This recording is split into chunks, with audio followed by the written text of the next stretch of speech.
Hi again everyone, this is Mike, and now we're going to start reviewing actual portfolio pieces to see how we can improve them. Overall, this piece is very strong. I think the costume design is excellent. The overall posture and rendering is very good, but there's one thing that really stands out as an issue, and that's the cape, and specifically these lines in the cape. What an art director and potential contractor want to see in a portfolio is confidence. And one thing that's very obvious in the lines in this cape is that the artist that was making them was not really confident about what he was doing. He felt that there was a need for detail in that part of the cape, and he knew the general direction the line should be in. But aside from that, it's clear he didn't have enough experience with capes to really understand the anatomy of the cape that he was delineating with the lines. As I mentioned in my first video, sometimes it's just as important in art to know what to leave out as it is what to put in. And just as an example, I've covered those lines, and I think you'll agree that the illustration actually looks better without those lines at all, as opposed to having lines that are clearly not really confident. So even just removing them or having not done them in the first place would have been a better decision. But then we can go further once the artist studies the anatomy of capes a little bit. You can end up with something like this. It's a little scratchy. I just quickly drew it in with the pencil tool here. But you can see there's fewer lines than he put, but they're much more directed. They're much more confident. They're clearly not just lines to fill space. They're all going to the sort of tension point behind this area here where the cape is attached. And I was especially much more bold with the shadows under the cape and with creating the sense of sort of folds or ripples as this cape is moving in the wind. The next thing that caught my attention was the eye patch and the band that attaches it to the face. It caused me a little bit of confusion. I actually thought perhaps this band that attaches the eye patch is a scar running across the face that happens to point toward the eye patch. And the reason for that is just the sort of logistics of the eye patch itself and how it would work.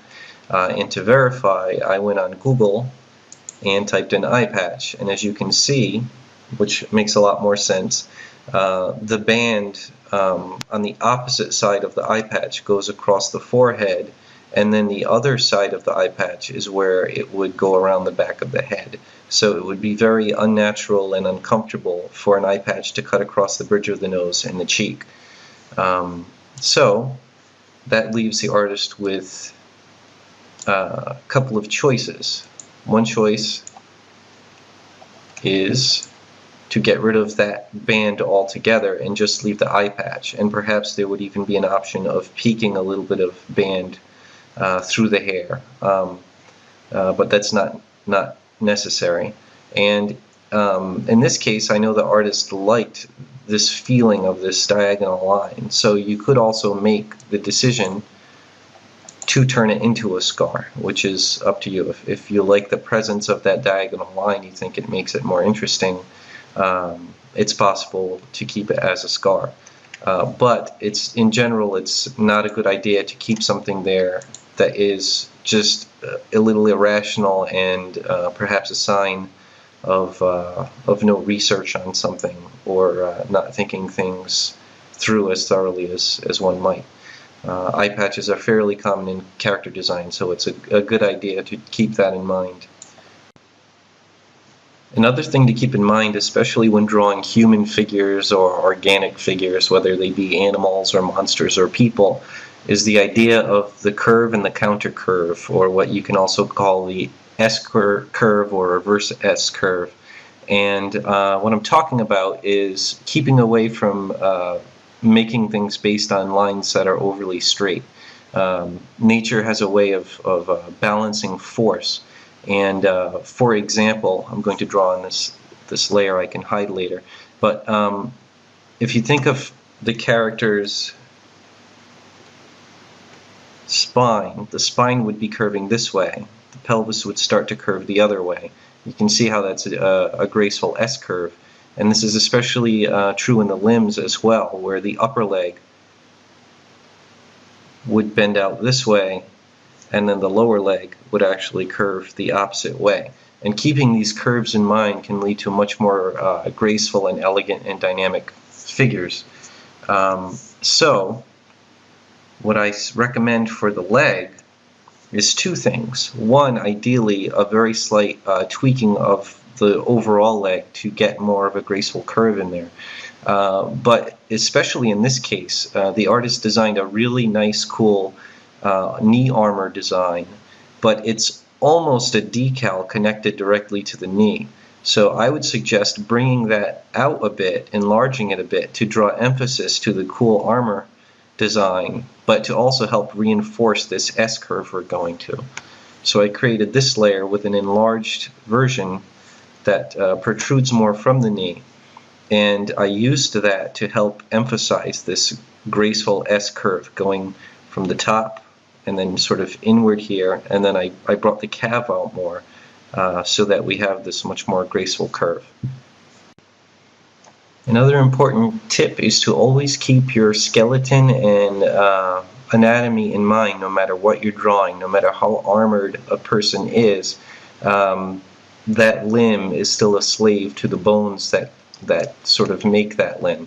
So in particular, I'm talking about this arm here that's holding the sword. I'm going to turn back on my curves layer here and show you what I mean. At least I hope I am. So here you have where the shoulder bone would be, and you have the upper arm bone, which would go to an elbow. So far so good with the drawing. That seems to be what's happening. But if you look here, it seems to get a little confused or wishy-washy here. The elbow seems to be coming back out this way, but then the forearm swings back this way again, which is very strange, very confusing. So we need to make sure that the forearm, there's actually two bones, but in general, that the forearm, make sure it's coming in a straight angle this way, and then the hand would twist back out this way to hold the sword properly. And there were some other issues with the hand, where not only was the hand not twisted enough, but it didn't help that this sword handle is not only a little misaligned, but a little too thick perhaps. So making that sword handle a little thinner would make it much easier to draw a natural, comfortable grip on the sword with the hand in the proper position. I'm not going to redraw this whole arm, but I think you see what I mean, where it's just a little rubber-like and ambiguous in this arm.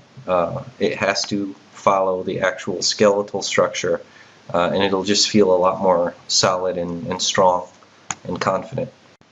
And my last comment for general tips for this particular portfolio piece is to not be afraid of rulers, whether you're working digitally or in this case it was on paper with markers. It only takes an extra few seconds and some patience to when you're doing the sort of inking process to make sure you grab a ruler or even a folded sheet of paper that you can use to get straight lines. It would have made a very big difference to this sword here, especially these two lines here, which are quite wavy. But that's just yet another way that an art director or potential contractor is going to see the sort of visual standards that an artist has. Remember, it's only a concept sketch, but it does only take a few extra seconds to whip out a ruler and get those lines for anything that's quite mechanical to look drastically improved. So now here's a quick sort of before and after to take a look at to review the suggestions that I've made for this particular image. So here's the before and here's the after, and I think the biggest, most obvious improvement is in the cape and the confidence with which it looks like it was executed. The second biggest being the leg and how this creates a more graceful curve, and allows more attention to the really cool shoulder armor design. Aside from that, like I said, I did not have time to redraw the arm to better match the skeletal structure and fix the sword. But those are the big improvements. And lastly, getting rid of this sort of confusion of the misplaced eye band, I should say eye patch band. And I'm back in the art program now. There's one more thing I wanted to mention. I won't have time to redraw it, but it's some important concepts to keep in mind when finishing a drawing. And that's related to this sort of idea of curves to be more graceful. It's a good idea to try to avoid a lot of parallel lines that are going too straight for too long. It's just not very graceful. And especially where this is important is in the case of limbs that are very straight and very front-facing in perspective. If you look at this leg here, it kind of looks very flat and not very elegant or graceful. And the biggest reason for that is this extremely straight line. And you can't do much for that line because that's sort of what the anatomy would be doing in this case, at least for the most part. But some suggestions I would have, just as I did on this side, enlarging and extending out the kneecap, the knee armor will help break that up a bit. And then just get rid of lines that are incredibly parallel to one another for no good reason. This segment of armor would look a lot more natural if it were actually, and I'll pick a different color, if it were not going out so much, and fix this angle too. So that's going to help. So now you have lines that aren't completely parallel, and then this thigh could definitely be tapered in more a bit as it goes to the kneecap. Same thing on this side. So in general, that already I think was a big help. Just enlarging the knee armor and making the lines less parallel is going to really help make this side, this leg, look a lot more natural and graceful. And then one could even bring out the side of the calves a bit and taper a little bit more toward the ankle. And this part here got a little sloppy, so I would fix that angle while I was at it. But these changes are basically just going to make this side look a lot more graceful and natural and less flat and stiff. And I think that's it for this one. I hope this was helpful, and next video we'll move on to another image.